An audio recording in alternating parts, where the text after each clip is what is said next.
Hi everyone, it's day 3 of the Strike Back Videoathon for Booktube members.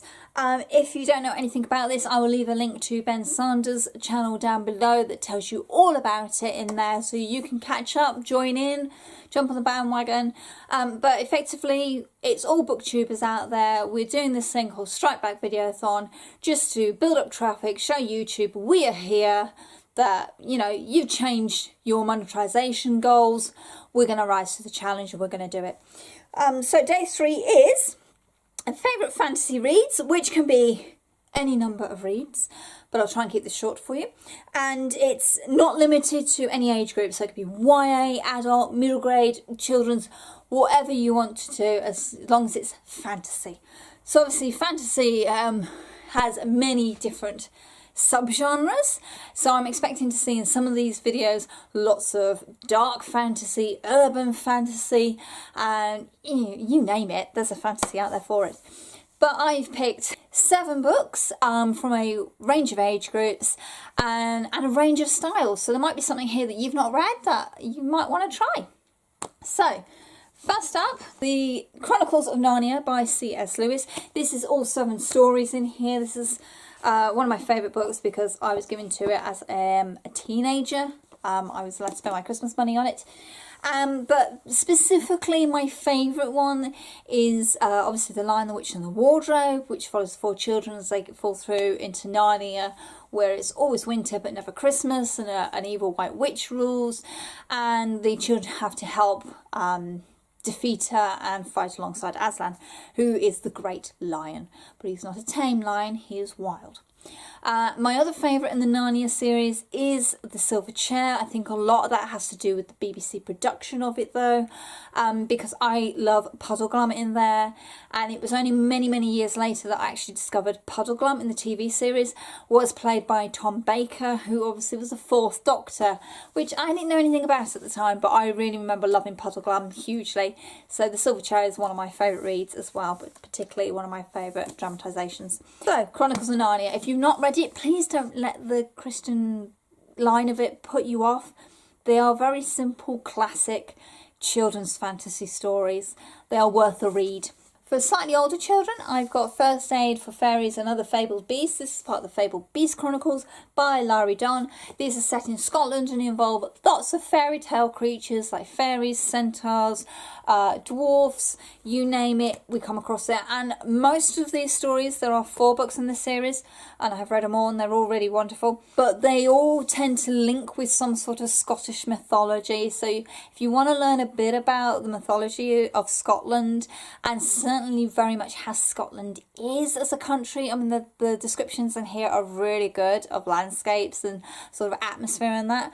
But if you want something that involves magical creatures from a younger person's point of view, set in Scotland with some Scottish myths wrapped up as well, give this series a go. It's really good. Larry Donn is actually a Scottish author as well, so she does know what she's writing about. And then slightly older, I've picked up Salamander Storm by Brian Jacks. This is part of the Redwall series.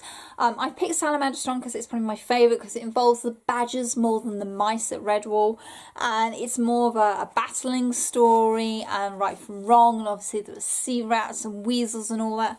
But I really like the Redwall stories because they're kind of like a dark fantasy story for the younger readers, but the descriptions of the food in these stories is amazing. Oh, if there's ever a series to make you hungry, it's the Redwall books. If you're not sure where to start with them, pick up Mossflower. It's the 2nd book in the series, but it gives you all the history and how Redwall was established in that, and some of the main historical characters that are referred to in later books. But that's like the 2nd book in the series. There are certainly 2 main trilogies that start it off. But if you want to know where to start, head for Mossflower.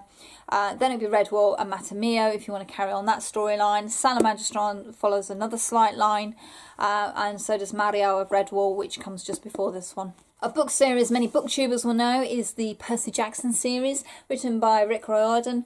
This is book 1 in the series, The Lightning Thief. I have read all these. I actually had my husband read them to me. They're very enjoyable, Greek mythology tied up into the modern world with demigods and heroes and monsters and lots of quests. So if you like Greek mythology and questing, go for the Percy Jackson books. If you've read Harry Potter and kind of want something similar but not the same, you might enjoy these. Like I say, it's got some similarities to Harry Potter. We have special people, there is a history, there is a great evil, but it's more about Greek mythology than witches and wizards, and I like that quite a lot. Then I would say progress on to the Reckless series by Cornelia Funk. This is book 1, The Petrified Flesh.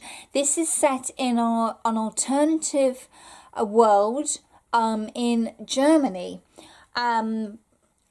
And it's really interesting. It's got all those fairy tale elements to it, but they're all twisted. We don't know the full extent of how evil fairy tales are, and Reckless kind of explores that a bit. And it's a really good brother story, and what you would do to protect those that you love, consequences of actions. This is a really good series, and I highly recommend it to people who like alternative fantasy worlds, particularly worlds that aren't the Western world that we recognise, that are other worlds and other cultures that you might not read about, and Cornelia Funk has done that beautifully. I must read her Inkheart series as well, which is here, for those of you who can see it. Also another really good series. If you want actual fairy tale style writing, try Strange the Dreamer by Lani Taylor. This came out early last year, and it is a beautiful story. It's so amazing to read. I can't express in words what it feels like to read this, other than it's like reading a modern fairy tale that's been lost and forgotten. But it's really good. It does need you to keep your head a little bit, to piece pieces together and hold information in your head, because you don't get given all the answers until about 100 pages in, and then things start dropping into place for you. But until that point, you have to hold in there. And if you don't want to do that with a story, then don't do this one.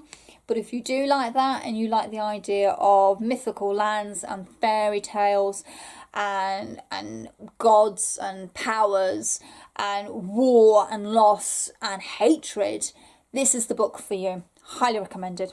And then my final one would be Mort by Terry Pratchett. This is part of the Discworld series, and it's Death's story in here.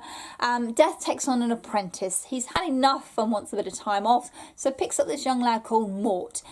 And yeah, things get complicated very, very quickly. This is quite a heart-wrenching story, because obviously we're dealing with death here, which means loss and pain and suffering. And those things are dealt with in a really, really good way in this book. I mean, in the entire Discworld series, those hard-hitting elements and emotions are dealt with very well, and in a way that doesn't hurt, but does hurt, if that makes sense. But you can cope with it.